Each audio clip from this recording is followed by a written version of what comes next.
So to give you guys a pretty good look at what is kind of where the church came from and what's happened in the Christian church from the beginning of the Christian church, so you can kind of see the flow of all the different splits, because um, it's really kind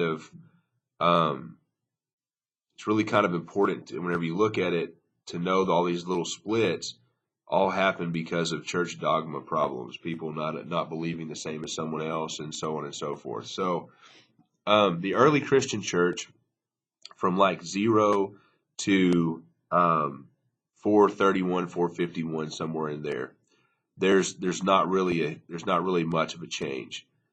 They were being persecuted at that point. They were being bullied and beat up at that point. As a matter of fact, there's a lot of people in that time period that are fed to lions and that type of stuff. So whenever you look at the early Christian church, it's full of martyrdom. That's really what it's about. That's really how Christianity spread, was through that martyrdom, and so on and so forth. So um, 1054, the Great Schism happened. That's probably the biggest split. Okay, so there's like three different kind of beliefs. There's one that goes before this. There's one that goes to like the Nestorian churches and the Oriental Orthodox churches, Egypt, Ethiopia, Syria, so on and so forth.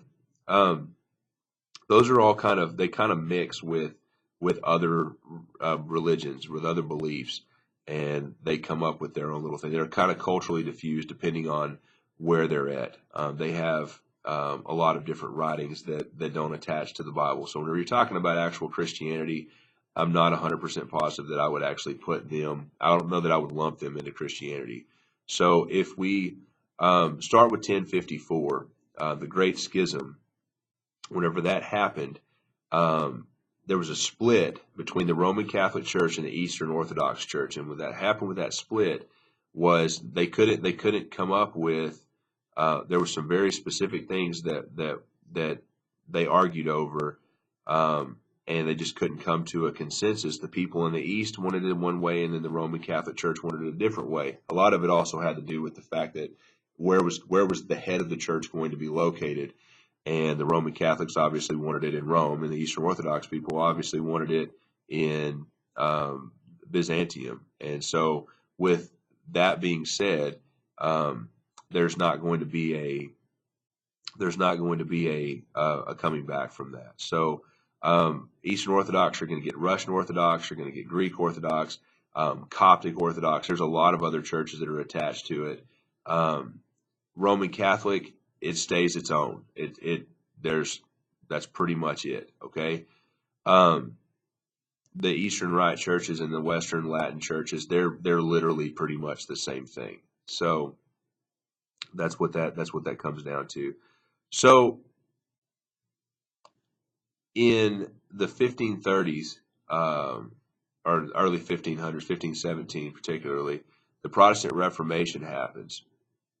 Whenever the Protestant Reformation, which is what we've been discussing, 1517, Luther just calls out the church for all of the problems that they've had going on, and that Protestant that whenever they protested against and reformed, and they began to build a new church. From that church, there's going to be a huge amount of splits in Protestantism after that.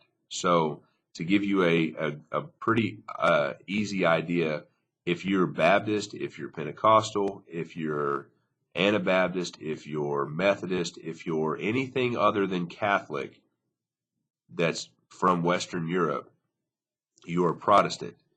Anglican, Lutheran, Calvinist, anything like that is all Protestant. It's easy to remember this. If it's not Eastern Orthodox and it's not Catholic, it's Protestant.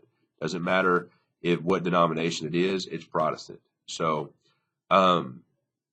that's pretty much how that kind of all plays out. So just to kind of give you a good understanding, hopefully you're getting a good understanding by looking at this, that there's not all these splits came from junk that people were arguing over church dogma, and that's pretty much the extent of it.